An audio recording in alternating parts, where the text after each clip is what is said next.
Hi there, contemporary literature. I wanted to give you your weekly lesson myself this week, try to talk you through it a little bit so that you could hear my voice, number one, and then also so I could try to elaborate on some of these ideas.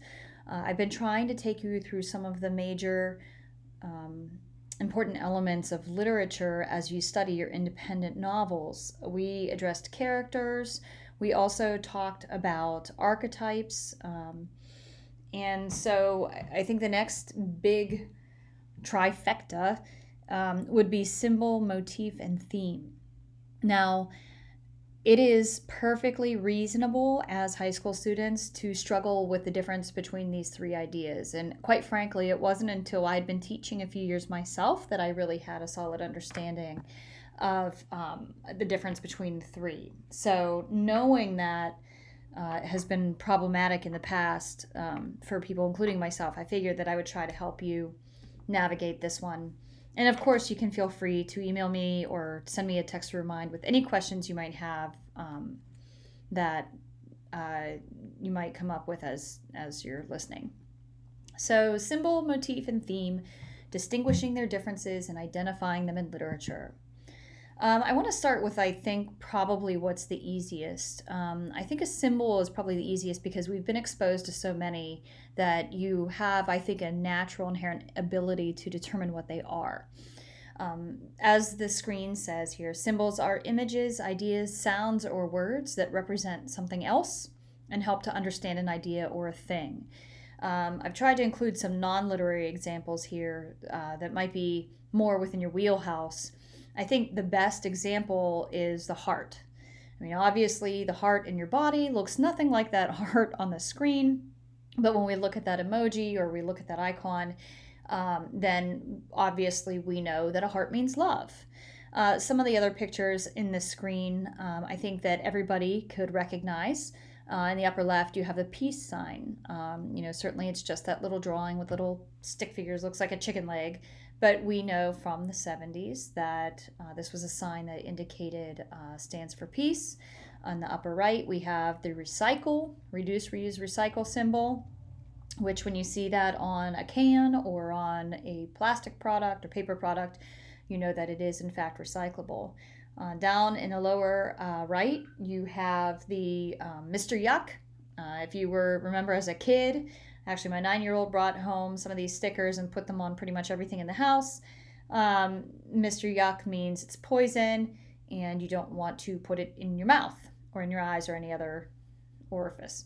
And then finally, of course, in the bottom left, you have the symbol for biohazard. You know that if you see that sign, it's going to be something that contains toxic waste. You might see this a lot at a doctor's office where they would deposit needles that are used to draw blood, or even sometimes like those little plastic covers that go over thermometers, etc.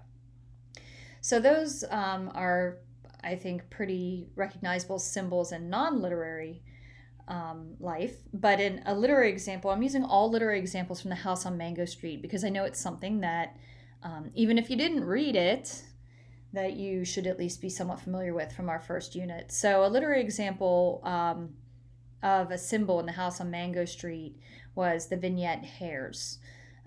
In that vignette, Cisneros uses hair to describe the personalities of her family members and how she feels about them.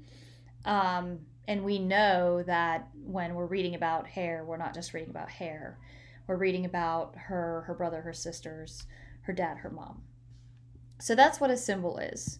Moving on, a motif, this is where things start to get a little bit tricky. As you can see the definition on the screen, it says motif is an object or an idea that represents itself through a literary work.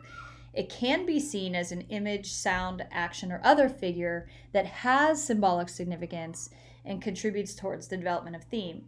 Now, motif kind of gets muddled in with symbol and theme. Quite frankly, because symbol is right there in the definition. But a symbol usually will show up once or twice, whereas motif is going to be something that recurs throughout the entire work. And it can be really just more of a general idea. It doesn't have to be a tangible item. So for a non-literary example, this one was kind of hard to come up with, but I just kind of went with what I knew. My kitchen in my house has a coffee motif. I love coffee. I know that you're probably not surprised by that since I'm drinking it every time you see me. But I have a large picture of a little street cafe on my wall that I got from Target. I have a nice wrought iron coffee cup that hangs over the archway into the living room. I have hand towels and oven mitts. They have little coffee cups on them.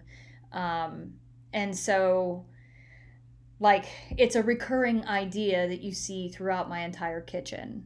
Okay. It doesn't really stand for anything other than coffee and my love of coffee, but it's just something that keeps showing up. If we look at this in terms of literature and the literary example, we can talk about the house on Mango Street again. We see the recurring image of women sitting at a window. We see it first in My Name. We see it with, I think it's Rafaela who drinks the pineapple juice or whatever. But it's not really a symbol. It is a picture or an idea that keeps showing up throughout the story. But the image does, in fact, build to the development of a theme, which we'll talk about in just a minute. And that theme that it builds to is the idea that female oppression creates a longing for more out of life than one's current circumstance. There's a whole big world outside that window that those women aren't a part of, and they're dreaming about being part of it. So that's motif. Then we have theme, okay? A lot of students struggle with this idea of theme. I think because it's the hardest thing to define, and then it's the hardest thing to identify. And a lot of students shy away from it, but of course that's just taking the easy way out, so we're trying not to do that.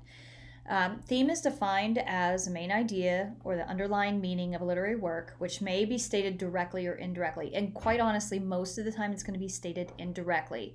It's something often that we have to infer or read between the lines. Most of the time it is not directly stated. It is important not to confuse a theme with its subject. So a subject is a topic that acts as a foundation for a work, while a theme is an opinion expressed on that subject.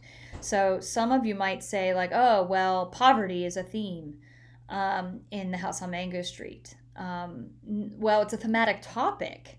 Okay, it's a subject, but it's not just the idea of poverty itself is not actually a theme. Okay, a non-literary example is an old Coca-Cola advertisement from the 70s where they kind of gather on a hill, people from all different nations, supposedly, and they sing, I'd like to teach the world to sing. Except instead of teaching the world to sing, they say, I would like to buy the world a Coke. And so kind of like the, explicit or implicit theme there is that drinking Coca-Cola will bring unity to the world. I'm a Pepsi girl myself. I'm not really buying that, but that's the idea that's given off. And I don't know if you can click on that link in this presentation, but if you can, I put a little hyperlink to the YouTube commercial. You can watch it yourself and have a little laugh. In the literary example here, I'm kind of going with, I had you list several themes of your own, but I went for one that we didn't talk about as a class just to kind of help you along with that. In The House on Mango Street, one identified theme is those who escape the cycle of poverty have an obligation to return to their roots and help others. We see that theme a lot. We know that Esperanza wants to get out of the barrio where she lives, and she talks a lot about wanting to not be stuck behind a rolling pin or stuck looking out a window. And so, she talks about getting out. We see her when she talks about the three sisters and how they tell her, when you go out, you got to come back. And even with her aunt, her blind aunt that she reads her poems to, everything kind of builds together until we see, at the end, she, say goodbye, Mango says goodbye sometimes. Sorry about that. We see her say that she does plan to come back for those who cannot out. So, the theme is an idea that certainly can be applied to a literary work, but it also can be applied to like more than just The House on Mango Street. And that's not necessarily true of symbols or motifs, okay? So just to clarify the differences one more time, the difference between motif and symbol. Symbols are images, ideas, sounds, or words that represent something else, and they help understand an idea or a thing.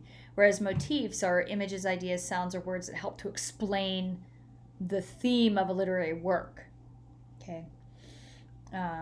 Moreover, a symbol may appear once or twice in a literary work, but a motif is going to show up on and off throughout the whole work. The difference between motif and theme. In a literary piece, a motif is a recurrent image, idea, or symbol that develops or explains a theme, but the theme is a central idea or message. So the motif in and of itself doesn't really have to have any meaning other than it helps contribute to the bigger picture meaning of the work as a whole.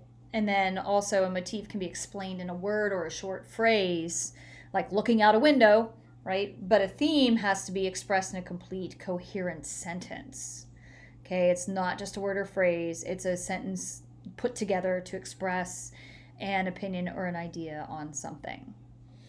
So when you think about symbol, motif, and theme in the novel that you're reading, your assignment for this week is going to try to cover each of those three things. That you would write me a short paragraph, one example of a motif, one example of a theme, one example of a symbol. And I did put this like very abbreviated little meme up here, picture up here, that will help, too long didn't listen or too long didn't read, will help clarify it for you briefly and quickly.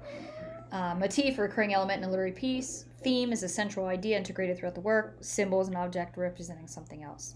So your assignment for this week is to try to determine one motif, one symbol, one theme that you've seen in your work so far. And I really want you to give it your best try. You should be about 3/4 of the way through the book before you do this activity. So definitely you should see some of these emerging at this point. And the last slide here is just my works cited. If you're having trouble with these terms and you want more of an explanation, you can go to this website and just search them on the site. And of course, the site is going to be more thorough than the examples and the definitions that I've used here. So I just want to encourage you to go ahead and do that if you need to. And of course, reach out and email me or send me a text through Remind if you need more help. If you want to run some ideas by me before you turn in the final assignment, that would be great. And hopefully this has been helpful and will help you understand and interpret and analyze your work a little bit more clearly.